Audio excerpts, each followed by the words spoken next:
सनातन dengue और malaria की तरह है और इसे भी खत्म करना बहुत जरूरी है। ये बयान आपने पिछले दिनों सुना। पेरियार के विरासत के एक सरजमी से यानी तमिलनाडु से स्टालिन, जो डीएमके पार्टी के तरफ से तमिलनाडु के मुख्यमंत्री हैं, स्टालिन के बेटे उदयनिधि स्टालिन का ये बयान सुर्खियों में है। फिर उसके बाद ये राजा ने कह दिया कि ये तो HIV एड्स से भी ज़्यादा खराब चीज़ है।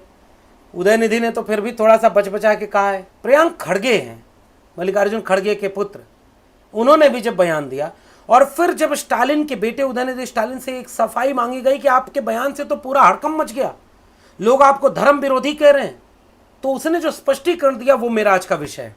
जो स्पष्टीकरण ये था कि मैं उस चीज का विरोधी हूं जिसने हजारों हजार साल से इस देश में जाति व्यवस्था बनाकर इस देश में मनुष्य को मनुष्य से लड़ा दिया, उसको मनुष्य होने के अधिकार से वंचित कर दिया, उसको गुलाम बनाया, उसको अछूत बनाया, उसके छूने से पानी अपवित्र हो गया, उसके छूने से रास्ता अपवित्र हो गया, उसके गले में मटका और पीठ पर झाड़ू बांध दिया। और जैसे ही ये बहस, पूरी की पूरी बहस सनातन वाली जो धर्म पर जा रही थी, क्योंकि बीजेपी, आरएसएस और उसके मानने वाले मीडिया के संगठन, उनके प्रवक्ता, तमाम लोग इस बात को ऐसे कह रहे थे कि बहस धर्म पर चली जाए और हम स्टालिन के साथ साथ पूरे इंडिया गठबंधन को लपेटे में ले लें और उन्हें धर्म विरोधी घोषित करके उनको चुनाव हरवा दें। लेकिन ये देखिए जो कमाल हो रहा है इस समय इस देश में। स्टालिन के बेटे उदयनिधि से जब पत्रकारों ने फिर से पूछा कि क्या आप अपने बयान पर कायम है, उसने कहा जी हां हुजूर, हजारों हजार साल का शोषण है और इसमें हम कायम हैं। प्रियंक खड़गे ने कहा कि आप साहब क्यों नहीं मानते कि इस देश में इतना बुरा आपने इस देश के दलितों, पिछड़ों के साथ, आदिवासियों के साथ किया है। और जैसे ही ये बहस केंद्र में आ गई, यानी सनातन वाली बहस जैसे ही जाति पर आई, आरएसएस प्रमुख मोहन भागवत को बयान देना पड़ गया कि हम आरएसएस के लोग आरक्षण का समर्थन करते हैं। खेल बदल रहा है। चुनाव, राहत इंदौरी ने कहा है ना भाई, सरहदों पर बड़ा तनाव है क्या, कुछ पता तो करो, चुनाव है क्या। तो मैं कहता हूं कि ये नरेंद्र मोदी के चेहरे पर तनाव है क्या, ये आरएसएस प्रमुख के बयान में बदलाव है क्या, कुछ पता तो करो, जाति का विमर्श उफान पर है क्या। क्योंकि ये एक ग्राउंड ऐसा है जाति का जिस पर आरएसएस बैकफुट पर होता है। आपको याद होगा 2015 के विधानसभा चुनाव जब बिहार में होने वाले थे, आरएसएस प्रमुख ने एक बयान बिहार में जाकर दिया था कि हमें आरक्षण की समीक्षा करनी चाहिए। चुनाव हार गए, वो भी तब जब 14 में मोदी लहर के नाम पर इतनी अप्रत्याशित सीटें आपने जीती थी। उसके बाद लगातार ये वही बीजेपी है, लोग अब पूछना शुरू कर देंगे कि भाई ओबीसी प्रधानमंत्री बताओ, जाति जनगणना क्यों नहीं करा रहे भाई। ओबीसी प्रधानमंत्री, 27 कैबिनेट मंत्री ओबीसी, 12 कैबिनेट मंत्री दलित। और जैसे ही ये बयान सामने आया, जब उदयनिधि स्टालिन का ये वाला बयान आप देखिए, राष्ट्रपति के लिए जाति बताई किसने, बीजेपी के लोगों ने, कि हमने पहली बार एक आदिवासी महिला को भारत की महामहिम राष्ट्रपति बनाया है। तो उदयनिधि स्टालिन ने यह सवाल पूछा ना कि संसद जिसकी सर्वे सर्वा 3 लोगों से मिलकर बनती है संसद, लोकसभा, राज्यसभा और राष्ट्रपति, तो उसके उद्घाटन में राष्ट्रपति को क्यों नहीं बनाया? क्योंकि वो आदिवासी महिला है, आदिवासी है, दोनों, उनके साथ तो भेदभाव की 2 अस्मिताएं जुड़ गई। फिर लोग पूछने लगते हैं कि रामनाथ कोविंद राष्ट्रपति थे, फिर मंदिर में जाने क्यों नहीं दिया। तो ये तो चलो सामान्य बहस है, लेकिन जैसे ही ये बहस जाति के केंद्र में आ गई, वैसे ही क्या ये सवाल इस देश के लोग नहीं पूछने लगे कि हजारों हजार साल से जाति के नाम पर अन्याय और अत्याचार जो हो रहा है वो कौन कर रहा है और उसको रोकने के लिए आपने क्या किया? आपने हाथरस की बेटी पर कोई बयान दिया क्या? नरेंद्र मोदी जी, आपने घोड़ी चढ़ने पर दलितों को मारे जाने, ऊना, सहारनपुर से लेकर के लगातार दलित शोषण, अन्याय, अत्याचार हो रहा है। डॉक्टर रितु सिंह जैसी एक महिला जो अपनी एक आवाज रखती है सामाजिक न्याय की, वो दिल्ली विश्वविद्यालय में नौकरी से निकाले जाने पर अनशन कर रही है। कल को मैं निकाल दिया जाऊंगा तो मुझे भी अनशन करना पड़ेगा भाई। तो जाति का विमर्श तो इतना मजबूत हो रहा है कि जो बोल रहा है वो बोल रहा है, उसके साथ उसका समाज खड़ा है। लेकिन आप ये कल्पना करिए कि आप क्यों ऐसा सब कुछ चुपचाप होते हुए देखना चाह रहे हैं? क्योंकि जाति का विमर्श आएगा तो इसका जवाब आपके पास नहीं होगा। मोहन भागवत जी का बयान जो सामने आया है, मैं जरा उसकी पड़ताल करना चाहता हूं। पहला जवाब आपको याद होना चाहिए, आरएसएस वाले कहते हैं कि जाति इस देश की बनाई हुई नहीं है, ये जाति अंग्रेजों की बनाई हुई है, हमारे धर्म में जाति नहीं है। और मोहन भागवत के बयान की पहली लाइन क्या है सुनिए, 2000 साल से हमारे यहाँ जाति व्यवस्था चली आ रही है, महाभारत में भी उसका उल्लेख है। आरएसएस वालों, खबरदार जो आज के बाद तुमने कहा कि ये जाति व्यवस्था अंग्रेजों की बनाई हुई है, उसके पहले कहीं जाति नहीं थी। तुम्हारे मोहन भागवत कह दिए कि जाति उसके पहले से 2000 साल से चली आ रही है, इसलिए खबरदार अब इस पर तो कोई बात सुनना नहीं है। दूसरी बात, जो कह रहे हैं कि जाति व्यवस्था के नाम पर अगर उनके साथ अन्याय अत्याचार हुआ है तो उनके आरक्षण जो मिल रहे हैं उसका आरएसएस समर्थन कर रहा है। खबरदार जब आरक्षण के नाम अब तुमने अगर कोई बात बोली, हालांकि जब से तुमको ईडब्ल्यूएस आरक्षण मिल गया जातिवादियों, तब से तुमने आरक्षण पर चुटकुले बनाने बंद कर दिए कि आरक्षण भीख है, निकम्मा बनाती है, नालायक लोग जाते हैं, कैंची छोड़ देते हैं पेट में, पुल गिरा देते हैं। और ईडब्ल्यूएस वालों की मेरिट ऐसी चली गई कि वो ईडब्ल्यूएस की मेरिट ओबीसी एससी एसटी से भी नीचे जा रही है। कैसे कर लेते हो ये सब? मोहन भागवत को भी नहीं मानते? मानो, सुनो, आका हैं तुम्हारे, वो तुम्हारे हितों के संरक्षक हैं, वो कह रहे हैं कि हम आरक्षण के समर्थक हैं। खबरदार जो अब आरक्षण पर तुमने कोई टिप्पणी कही हो।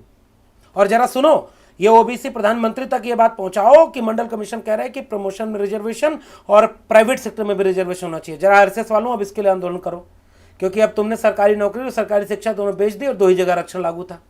और तुम्हारे आका ने कह दिया कि 2000 साल का शोषण है भाई, और इस शोषण से मुख्य धारा में उन्हें लाने के लिए जब तक भेदभाव है तब तक आरक्षण रहेगा।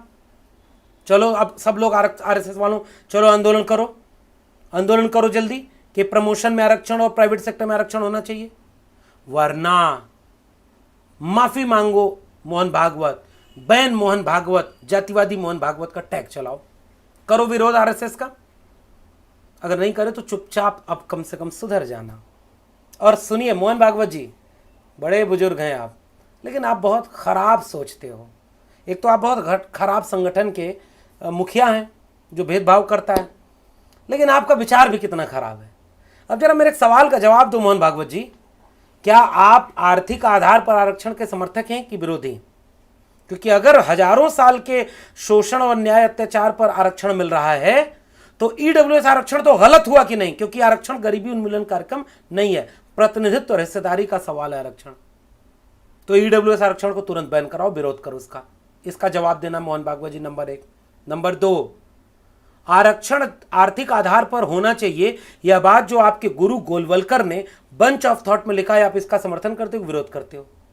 और इन दोनों सवालों का जवाब दे देना, तब जाकर के आपकी ये बात मानेंगे कि हजारों साल के भेदभाव की वजह से विशेष प्रावधान का जो आरक्षण है उसके आप समर्थक हो। वरना हम तो ये कहेंगे, चुनाव सर पर था तो नरेंद्र मोदी की तरह आप भी डर गए और कहीं दलित पिछड़े आपको वोट न दिए तो आपकी सरकार न बनेगी, आरएसएस की शक्ति खत्म हो जाएगी, इसलिए उनको खुश करने के लिए बयान दे रहा हूं। और तीसरा और सबसे आपत्तिजनक बात, मोहन भागवत क्या कह रहे हैं कि जैसे घर में कोई बीमार हो जाए तो दूध उसको ज्यादा दिया जाता है, तो बाकी लोगों को नाराज नहीं होना चाहिए कि बीमार को दूध ज्यादा क्यों दे दिया। मोहन भागवत जी, ये बीमार नहीं है, बीमार वो हैं जिसने सालों साल से घर का सारा खाना कुछ लोगों को दिया और ढेर सारे लोगों को खाना ही नहीं दिया, उनके खाने को हड़प लिया, उनके बिस्तर सोने को हड़प लिए, उनके सर पर छत नहीं रखने दी, उनके कपड़ा पूरे नहीं था, उनको कुछ भी नहीं दिया। और जब वो बीमार दिखने लगे और लड़ करके एक दिन हक मांगने आ गए, उनके बीच से अम्बेडकर फूले पेरियार पैदा हो गए, तो आप कहने लगे कि नहीं नहीं बेचारे बीमार हैं, इनको थोड़ा ज्यादा दूध दे दो। नो, ऐसा नहीं, भाषा को ठीक करिए मोहन भागवत जी, ये बहुत खराब और गलत बोला है आपने। बीमार वो है जो दूसरे का हड़प करके इतने साल तक बैठा था। इसलिए इस तरह के बयान देने से पहले सोचा करिए, अब चीजें बदल गई हैं, ट्रोल हो जाएंगे, बहुत संभल के बोला करिए। बीमार का इलाज करना जरूरी है, मगर बीमार वो है जो जाति देखकर घोड़ी से उतार कर मारने की बात करता है। बीमार वो है जो आईआईटी में जाति देखकर प्रताड़ित करता है कि एक नौजवान होनहार बच्चा सुसाइड करने को चला जाता है। जाति वो है जो घोड़ी चढ़ने और मटका छूने पर मारता है। बीमार वो है जो आज भी हाथरस पर चुप रहता है। बीमार वो है जो लेटरल एंट्री के 340 लोगों में एक भी एससी एसटी ओबीसी नहीं शामिल है, और उसका सवाल मोहन भागवत नहीं पूछते। तो ये बात तो खैर मोहन भागवत के बयान की पड़ताल की हो गई, लेकिन एक बात और गौर करिएगा, देश में बहुत कुछ बदल रहा है।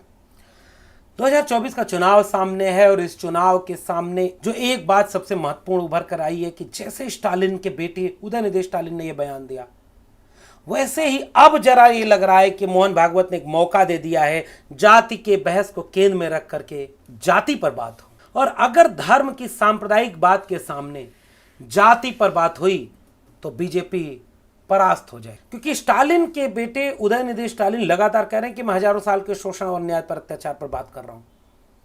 बीएल संतोष के बयान को प्रियांक खड़गे ने जब कोट किया कि वो कह रहे हैं कि पेट में अगर गड़बड़ी के वायरस हो जाए तो पेट नहीं काटा जाता, तो भाई ये उदयनिधि स्टालिन जब ये बोले कि डेंगू और मलेरिया की तरह है, तो जब इसको खत्म करना हो तो इसका मतलब धर्म खत्म करना है।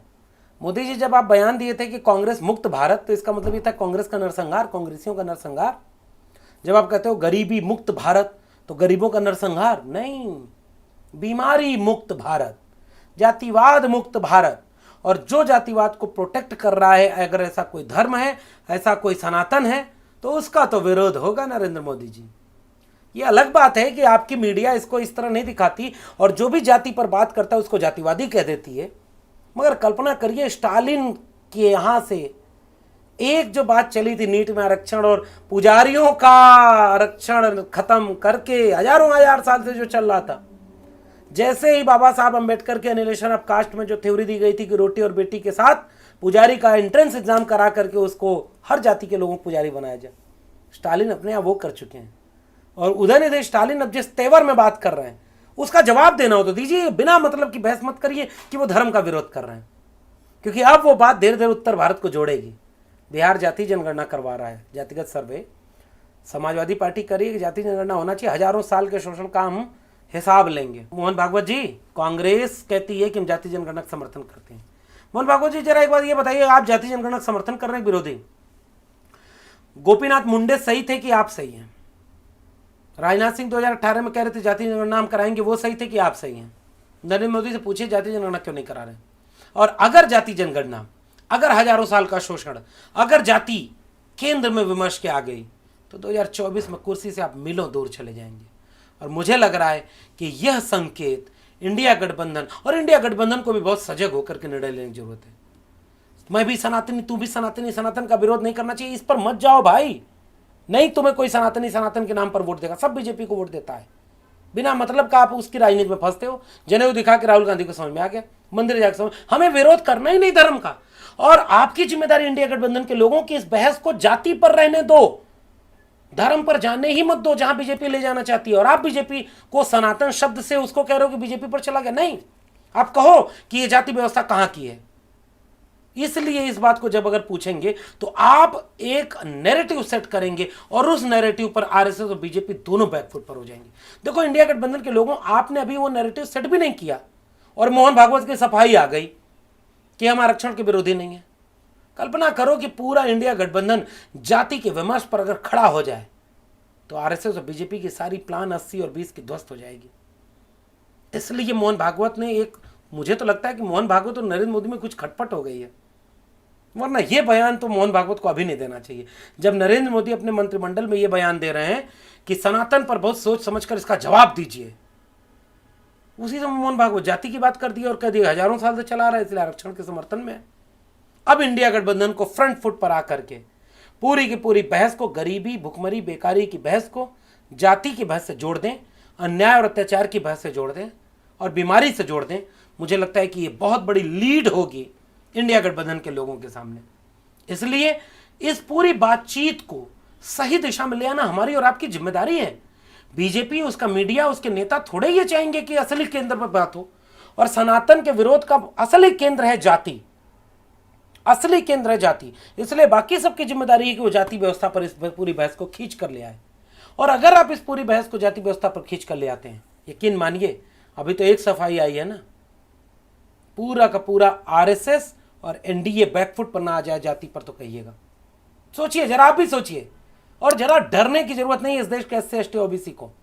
एकजुट होने और तार्किक आधार पर वैज्ञानिक दृष्टिकोण के साथ यूनाइटेड होकर के सही परिप्रेक्ष्य में यह सवाल पूछने की जरूरत है कि बताओ लेटरल एंट्री में हमारे लोग ज्वाइंट सेक्रेटरी क्यों नहीं बने, बताओ ओबीसी आरक्षण क्यों हॉस्टल में लागू नहीं है, बताओ कि जब सारा प्राइवेट हाथों में बेचा जा रहा है तो प्राइवेट सेक्टर में रिजर्वेशन मंडल कमीशन की मांग है, क्यों नहीं प्राइवेट सेक्टर में रिजर्वेशन दे रहे हो। आरएसएस प्रमुख ये भी जवाब दें। और जैसे ये बहस केंद्र में आ जाएगी, मुझे लग रहा है कि खेल बदल जाएगा। आपका क्या मानना है नीचे कमेंट बॉक्स में जरूर बताइएगा। फिर मिलते हैं किसी और वीडियो के साथ, तब तक के लिए बहुत बहुत धन्यवाद।